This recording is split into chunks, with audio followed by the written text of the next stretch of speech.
Now I'd like to review some case studies with the RTD wound dressing. In all of these case studies, the cases obtained full closure of their chronic wounds.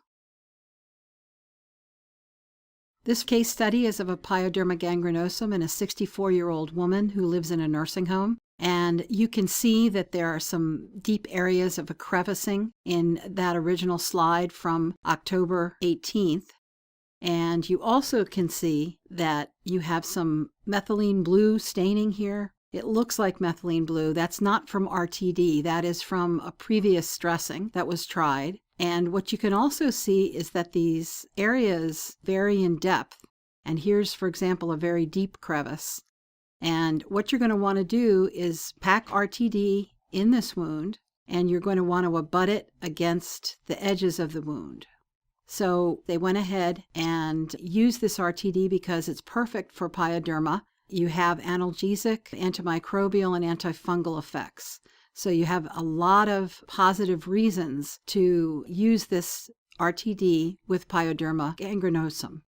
As you can see on November 21st, 48 days later, she has complete healing. So she went for a year without any healing, with very expensive treatment, and now she's completely healed in about a month and a half. This is a very typical diabetic ulcer. You can see on January 28th that this patient had a surface wound with a lot of demarcation around the ulcer.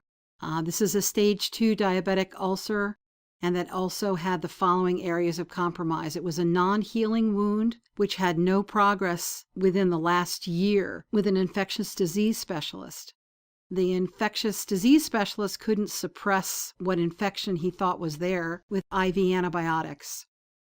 Now, we discontinued the IV antibiotics and began RTD, placed it on the surface of the wound, wrapped it with a cling, and changed it every 3 days. As you can see, on February 23rd, it was completely healed. And what's really interesting is even the area of demarcation around the original ulcer is gone. There's a lot less edema, and you can see that this patient, as a 60-year-old male, had been non-ambulatory on that leg in the beginning on January 28th. But as that leg healed, the edema went down, it became possible for this patient to ambulate. And that's an also very important goal for geriatric patients. This pressure ulcer is a typical coccyx wound. This is an 82-year-old female who was non-ambulatory and was incontinent of urine and feces. Pretty typical case.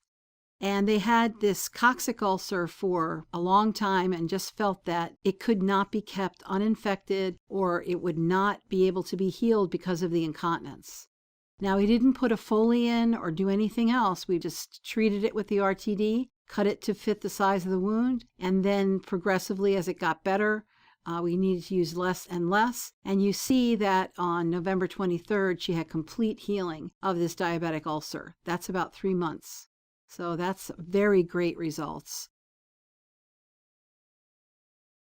This is a surgical wound. This is a 36-year-old male with a non-healing post-surgical wound. This patient has a history of laryngeal myofibroblastic tumor with chronic dyspnea, so he has hypoxia. And he's a non-smoker and is height and weight appropriate. What you can see is that he had a subcutaneous lipoma excised on February 13th, and he went to the wound specialist for care on March 12th. What was incredible was he was on Aquacel AG for 21 days, no change, a calcium alginate product for 42 days with no change, an Inidine product for 27 days, no change, and the Aquacel AG for 5 days more and no change. Then finally he got on the RTD wound dressing and he healed in 11 days. So he had no change in his wound until he started to use the RTD. This is the same surgical wound, and you can see on the bottom of that slide the graph that shows there was no change with those other dressings, but when he got on the RTD, he basically healed his wound.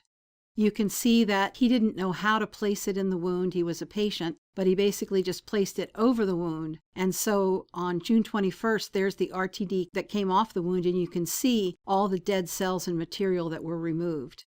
Now look on June 27th, you can't even see where that wound was. So that is a very good way in which RTD can completely heal a wound. So this lady is a traumatic knee. She's a 40-year-old patient who basically fell in a parking lot and had a wound to her knee, which, as you can see on the first visit, had heavy eschar. And on the second visit, that eschar was mostly removed, and then it was placed, RTD was placed, and a wound vac was placed, and you can see all the areas there that are now uncovered. And this is a good example of what I was talking about when I said that the wound can get bigger, but it has to get bigger and have all of that dead area and bacteria out of there before it can heal. So that last picture shows you the cleaned up wound and all of the areas that need to be packed now. You can see that 2 weeks into RTD with the wound vac, it's much better, much more granulating tissue, much less of a deeper wound. 4 weeks later, you see that it's having good granulation bed. On March 29th, you see a very nice, almost surface wound that has been cleaned up. And on April 16th, you see just basically an almost closed wound that they place RTD on without the wound vac. And then on May 16th, you can see how much it's shrunk. And now you have a wound the physician felt was already healed. We told her to continue with the RTD until she had full closure, and that way you minimize the scarring.